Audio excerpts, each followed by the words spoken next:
Hello everyone, myself Aurum Mukwana, Assistant Professor of EC Department at LJ Institute of Engineering and Technology.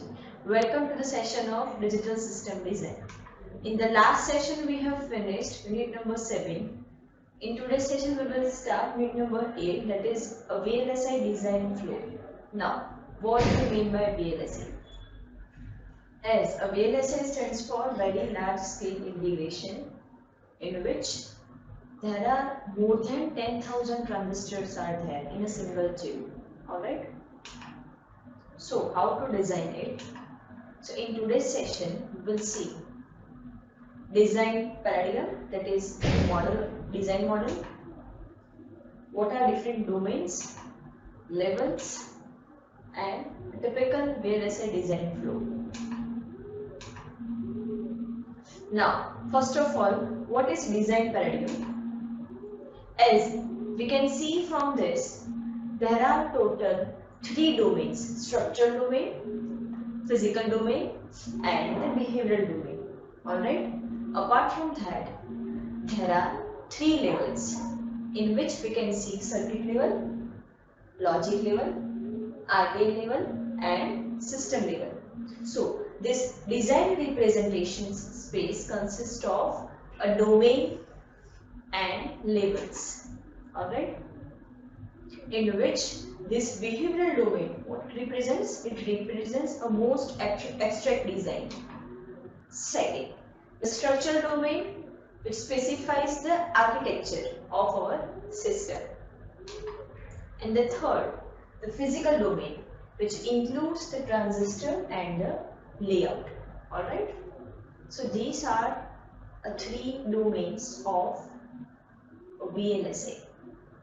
Alright. Apart from that, we can see different levels. So these levels, like a system level, a register level, logic and the circuit level, what is the specification of all 3 domains? Like what is for the behavioral, structural and the physical. Alright. In system level, so for behavioral domain, we are able to specify what are the different specifications for the system. Similarly, for structure, different blocks are there. And in physical, we are going to mount a chip. Alright. Second, for RTL level, we are able to define RTL specification. In structural level, we are able to mount a resistor, and in physically, they are able to mount in the form of macro cell, right? In logical level, in the terms of behavioral domain, we are able to define with the help of Boolean functions that we have discussed in earlier chapters. But in structural layer, we are able to design it with the help of logic gates, and they are able to mount on the chip with the help of this standard cells, right? And while we are defining a circuit level,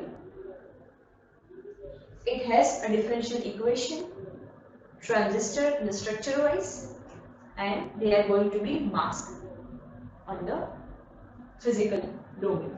Alright. Now, as I have told you, for this domain, if I am going to define the logical function or logical equation, that is a small a is equals to b plus c. Now, this small a and small z, this Boolean function is already given. For small z is equals to a dot d. But before that, this exclamation mark is there. So what it represents? It represents a dot d whole dash. That means a complement of a dot d. Now, what do you mean by this exclamation mark? This mark represents the complement of this function, right? So, if I am going to define in different domains like behavioral domain, structural domain, and in terms of physical domain. So, for behavioral domain, I am able to write in terms of logical function, or you can say Boolean function. In terms of structural domain, we are going to define with the help of logic gates, right? In the form of physical domain, we are actually implementing this function onto the chip, right? So these three are the basic domains: behavioral, in which logical expression is there; structural, in which gates are there; and in physical, we are able to mount a chip. Now, with the help of different levels, what we are going to do is, for system level, for gate level, for register level, and for the circuit level. For the gate level, we are able to mount the different logic gates like AND or NOT, XOR, XNOR, NAND, NOR. In the circuit level, we are actually implementing a MOSFET. Alright. In the register level, we are going to use different registers and to store specific bits into the register and performing a different arithmetic and logical operations. Alright.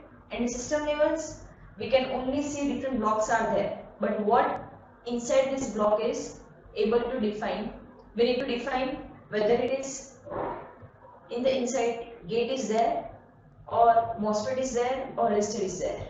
Alright, so these are the different levels to represent my logical functions.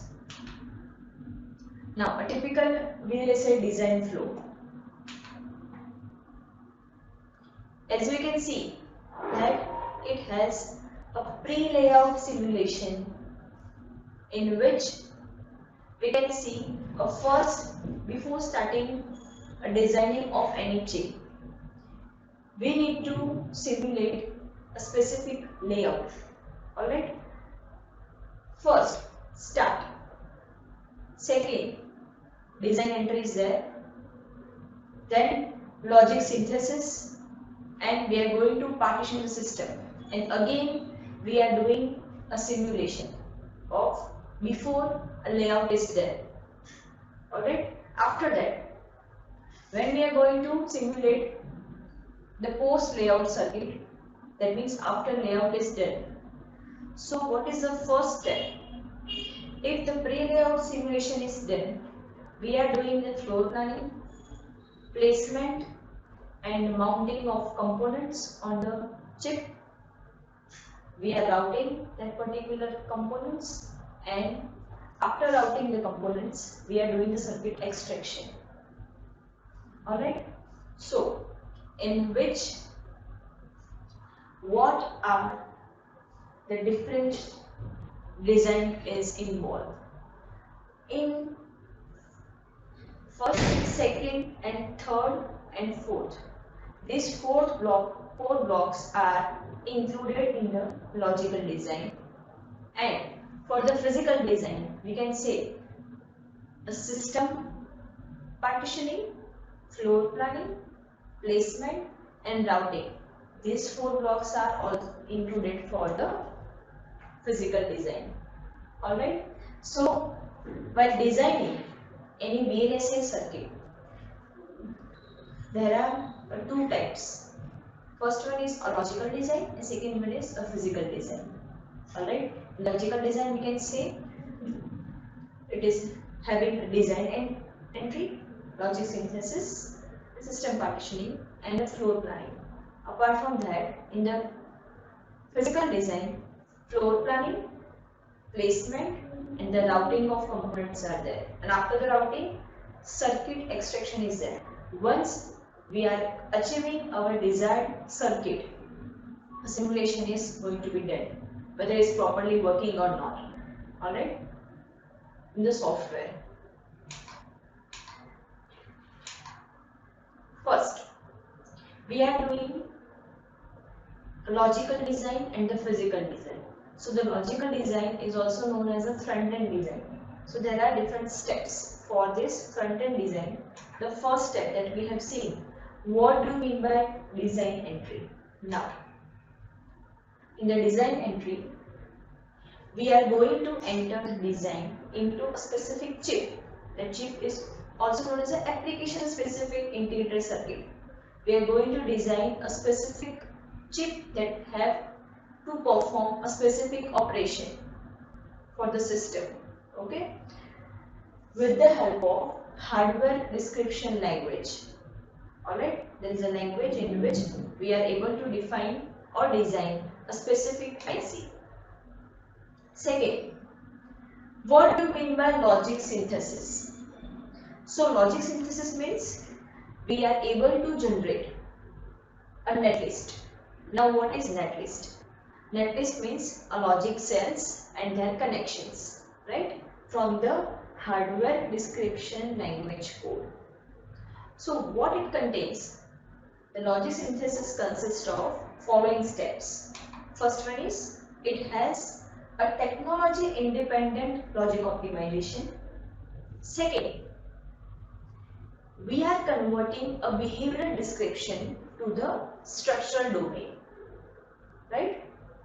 Behavioral means we are able to define the function with the help of logical equation, and structural means we are able to implement that logical equation in terms of logic gates, right? Third, in which technology mapping is there. Now, the third step for the front-end design is system partitioning. We are going to divide the large system into a small portion of ASIC size chip. Fourth is the pre-layout simulation. Now, in the pre-layout simulation, we are going to check whether my design is completely working or not based on the gate level as well as based on the timing level. That means when we are going to apply the input signal, after how much time that output is available. Alright, so we need to check it for the gate level as well as for the timing level. Now, what do you mean by partitioning? So partitioning means what?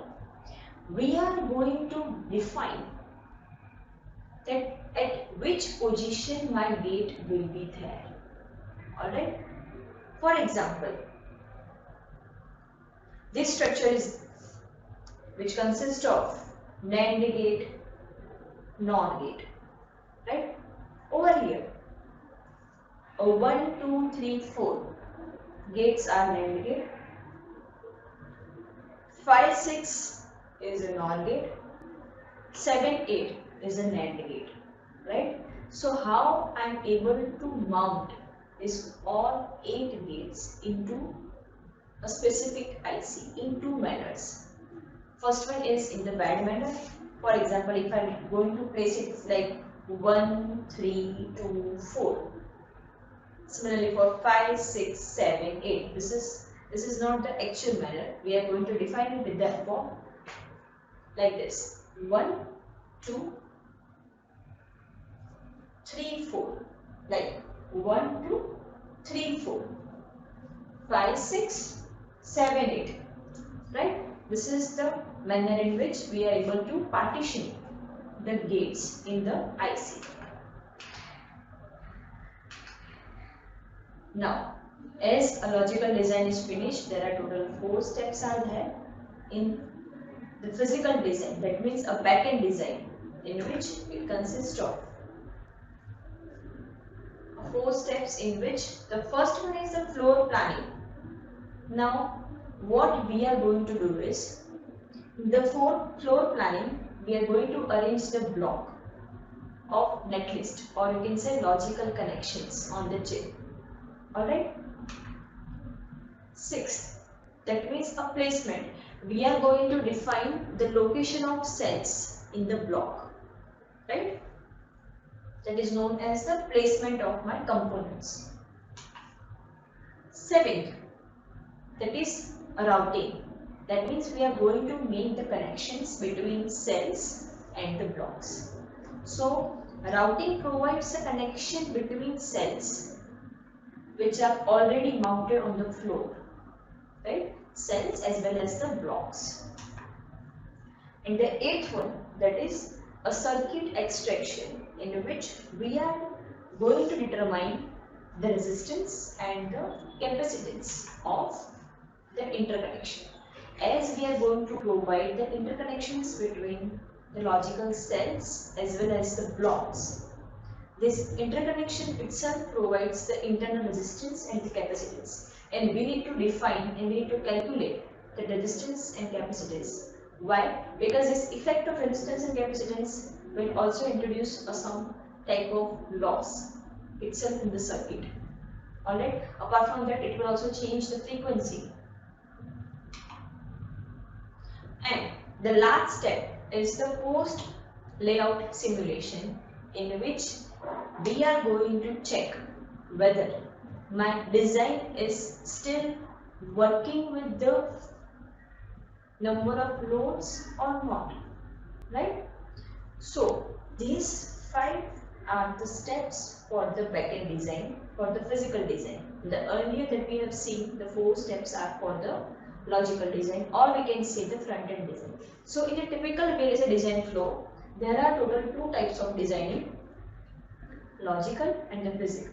The logical design is also known as a front-end design, and the physical design is also known as a back-end design, right? In which we have seen a total 9 steps. First 4 steps are for the logical design, and these 5 steps are for the physical design, right?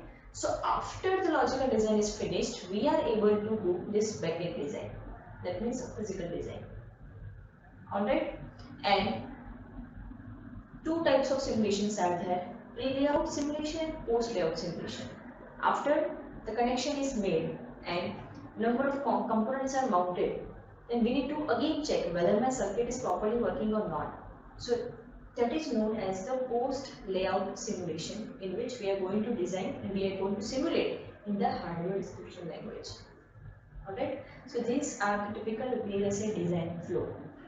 Alright, so I can say that VLSI stands for very large scale integration, in which there are total more than 10,000 transistors are there.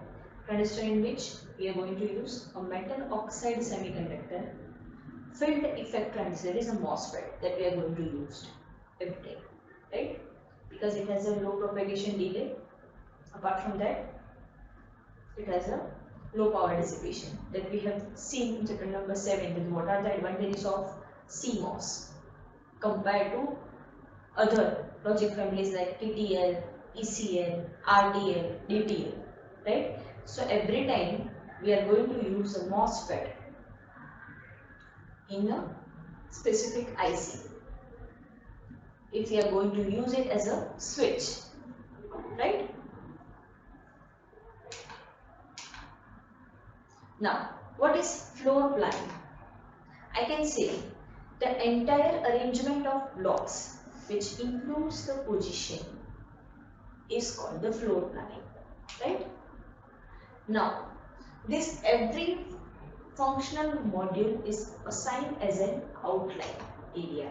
So, to facilitate the placement of gate, right? So, allocation of these different pins, as we have seen for the FPGA, there are different blocks are there. That means the configurable logic blocks, a block for input and output, a block for clock as well. So different pins for input outputs, clock and the other control functions, we need to allocate it for the various functional blocks, so that internal and external nets can be routed, right? So this was the floor planning. Now what is placement and routing? Now, as we have done the partitioning of circuit into a small modules. So after this partitioning, we are doing the floor planning layout to determine the block outline and at where my pin is going to be located. So this placement determines the location standard cells, or we can say a logical elements within each block, right? So in routing phase, we are actually providing the connection between different blocks, right? So these are the typical VLSI design flow in which we have seen the floor planning, how to do a pre-layout at what time we are going to do a pre-layout simulation, post-layout simulation, what are the different steps for front-end and back-end design for a typical VLSI. Apart from that, we have seen three different domains, four different levels in today's session. So over here, unit number 8, that is a VLSI design flow, is finished. Still, if you have any question, you can ask me at any time on my email ID. Alright. In the next session, we are going to start unit number 9, that is the last unit of subject, that is digital system design, right? In which we are going to see analog to digital converter and digital to analog converter, right? Till then, thank you for your attention.